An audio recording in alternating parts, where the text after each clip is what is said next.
मस्त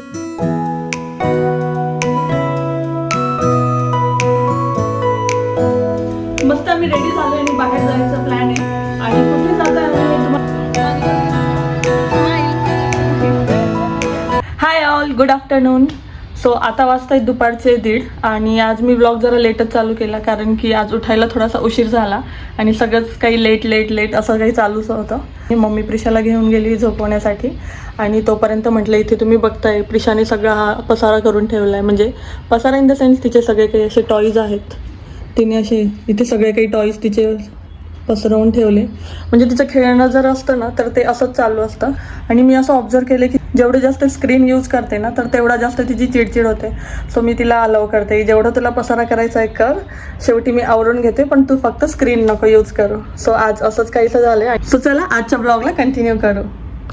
आणि हे रोजचं आहे, प्रिशा झोपली की मी हे सगळं काही आवरून ठेवत असते तिचे टॉईज. आणि मला हे पण माहिती आहे की ती उठल्यानंतर पुन्हा हे सगळे टॉईज काढणारे, पण तरी पण मी आवरून ठेवते कारण की हे सगळा पसारा असला ना की मला काही जास्त सुचत नाही. सो मी आधी सगळं काही आवरून घेत असते आणि त्यानंतर मला जे करायचं आहे काम ते करत असते. असंच सेम जेव्हा ती रात्री झोपते त्याच्यानंतर पण मी सगळं काही आवरून ठेवते आणि सगळं काही जिथल्या तिथे सगळं काही व्यवस्थित ठेवते. म्हणजे तिला काही पाहिजे असेल तर ते भेटायला पाहिजे वेळेवर.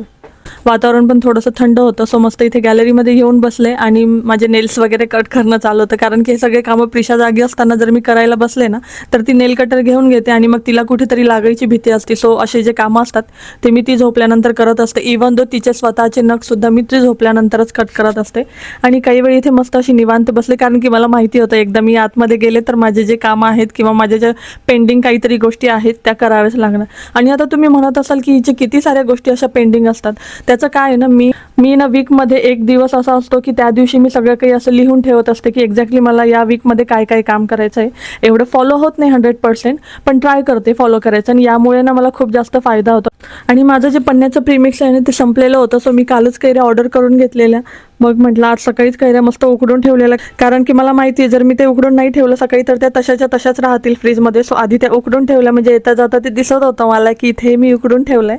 तर त्यासाठी जे जे काही सामान लागणार ते कलेक्ट करून घेत होते आणि सोबतच मग नंतर मी मस्त अशी विलायचीची पावडर पण बनवून घेतली. ही पावडर ना मला माझ्या सासूबाईंनी शिकवली आहे की घरच्या घरी ही पावडर कशी मस्त बनवायची आणि ही कोणत्याही पदार्थामध्ये तुम्ही यूज करू शकता. अगदी बाहेरच्या सारखीच लागते ही पण. आणि नंतर आहे ना एक कांड झालेला, तो म्हणजे की इथे ना सकाळी ओट्यावरती थोडंसं असं तेल सांडलेलं. सो तेव्हा ना ते पीठ वगैरे टाकून टिश्यू पेपरने वगैरे सगळं काही व्यवस्थित पुसलेलं. पण आता जेव्हा मी किचनमध्ये आले ना तर काही दुसरं काही काम करत होते तर सगळीकडे असं ते थोडं तेल लागत होतं, तेलकट वाटत होतं. सो पूर्ण ओटा क्लीन करायचा तर माझ्याकडे वेळ नव्हता म्हणून मग इथे मस्त असं शॉर्टकट मारला आणि हा ओटा क्लीन करून घेतला आणि मग नंतर मी माझ्या कामांना पुन्हा रिझ्यूम केलं. आणि मग नंतर मी लाडू बनवायला घेतले. आता तुम्ही म्हणाल की ही किती वेळेस लाडू बनवत असते, तर त्याचं कारण असं आहे की मी जेव्हा पण लाडू बनवते तेव्हा खूप कमी बॅचमध्ये बनवते. कारण की जर आपण खूप जास्त क्वांटिटीमध्ये बनवून ठेवले तर ते तसेच राहतात. कारण की स्टार्टिंगला आपल्याला एकदम चांगले लागतं पण जसे जसे जुने होतात तसे तसे नको वाटतात. त्यामुळे मी खूप कमी क्वांटिटीमध्ये बनवत असते आणि अल्टर करून बनवत असते, कधी हे कधी ते असे.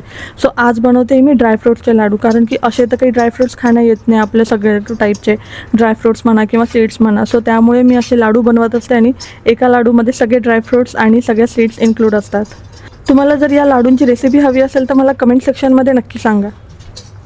आणि मग नंतर प्रिशाची पण झोप झालेली. सो ती किचनमध्ये आली आणि तिचं असं म्हणणं होतं की मम्मा तू बोल, कॅमेरा चालू आहे, इथे व्हिडिओ चालू आहे, तू व्हिडिओमध्ये बोल सारखं तिचं हेच चालू होतं.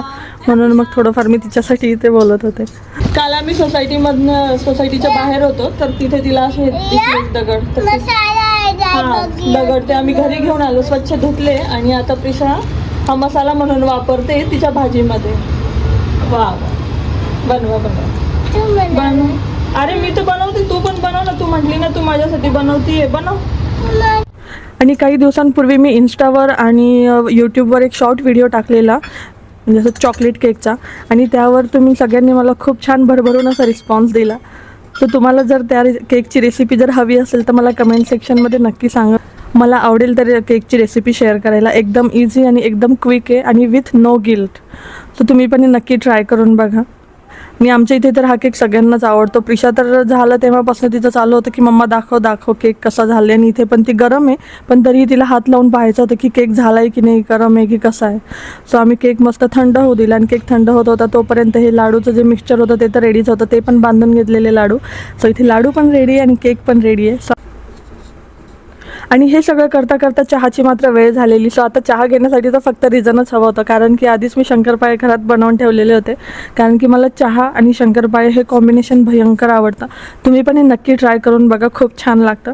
फक्त एवढंच की शंकरपाळे जास्त गोड नसायला पाहिजे, म्हणजे ते छान लागतात. मस्त आम्ही रेडी झालो आणि बाहेर जायचं प्लॅन आहे. आम्ही कुठे जातो हे मी तुम्हाला ब्लॉगमध्ये पुढे सांगतेच. आणि जर तुम्हाला हा लिपस्टिकचा शेड आवडला असेल तर मला कमेंट नक्की करा, मी तुम्हाला नक्की सांगेल की हा शेड कोणता आहे. ॲक्च्युली खूप छान आहे हा शेड, जास्त ब्राईट पण नाही आणि जास्त सिम्पल पण नाही, एकदम व्यवस्थित वाटतो. सो मी तरी सध्या या लिपस्टिक शेडसोबत ऑब्सेस्ड आहे. तुम्हाला जर जाणून घ्यायचं असेल शेड तर नक्की कमेंट करा. आणि मग नंतर खूप दिवसांपासून आमचं आहे ना या मंदिरामध्ये यायचं चालू होतं, पण काही येणं होत नव्हतं. सो फायनली आज तो मुहूर्त निघाला आहे. सो आम्ही आज आलो आहे. सो इथे मी, मम्मी आणि प्रिशा आम्ही तिघीही आलो आहे या मंदिरात. आणि खरंच मंदिर एकदम छान आहे, तुम्ही पण नक्की याला व्हिजिट करा जर अजून इथे आला नसाल तर. हे विष्णुधाम म्हणून आहे मंदिर, रिसेंटलीच बांधलं गेलं आहे. आणि इथे आल्यानंतर असं पाहिल्यानंतर एकदम असं प्रसन्न वाटत होतं. आणि गर्दी तर खूप जास्त होती, तुम्ही बघू शकता. अगदी दर्शनासाठी इथे खूप जास्त अशी लाईन होती. सो आम्ही असा विचार केला होता की लाईनमध्ये उभं राहू म्हणून, पण प्रिशाची अशी थोडीशी अशी चिडचिड चालू होती, मला जायचं आहे. ॲक्च्युली जेव्हा आम्ही एंटर करत होतो ना तर तिथे बाहेर बलून्सवाले होते. सो तिचं असं म्हणणं होतं की मला बलून घ्यायचं. मग आम्ही तिला असं सांगितलं की आपण रिटर्न जाताना नक्की बलून घेऊ, कारण की जर आपण आता आत घेताना घेतला तर तो फुटून जाईल. कारण की गर्दीच तेवढी होती, इकडे तिकडे कुठे जाता हात लागतो, बलून फुटत होते. पण प्रिशाचं तेच चालू होतं की चला लवकर आता दर्शन झालंय. पण तिला असं कसं तरी इथे थांबून ठेवलं आणि इथे मस्त असं निवांत बसलो थोड्या वेळ. आणि इथे मस्त असं खिचडीचा प्रसाद वाटणं पण चालू होतं. सगळ्यांनी इथे मस्त खिचडीचा प्रसाद एन्जॉय करत होते. एकदम छान होती खिचडी, एकदम टेस्टी होती. आम्ही तर हा खूप जास्त एन्जॉय केला. सो चला मग इथेच यासोबत मी आजचा ब्लॉग इथेच एंड करते. तुम्हाला आजचा ब्लॉग कसा वाटला मला कमेंट सेक्शनमध्ये नक्की सांगा. आवडला असेल तर लाईक करा. माझ्या चॅनलवर जर नवीन असाल तर माझ्या चॅनलला सबस्क्राईब करा. भेटूया पुढे अशाच एका छानशा ब्लॉगमध्ये. बाय.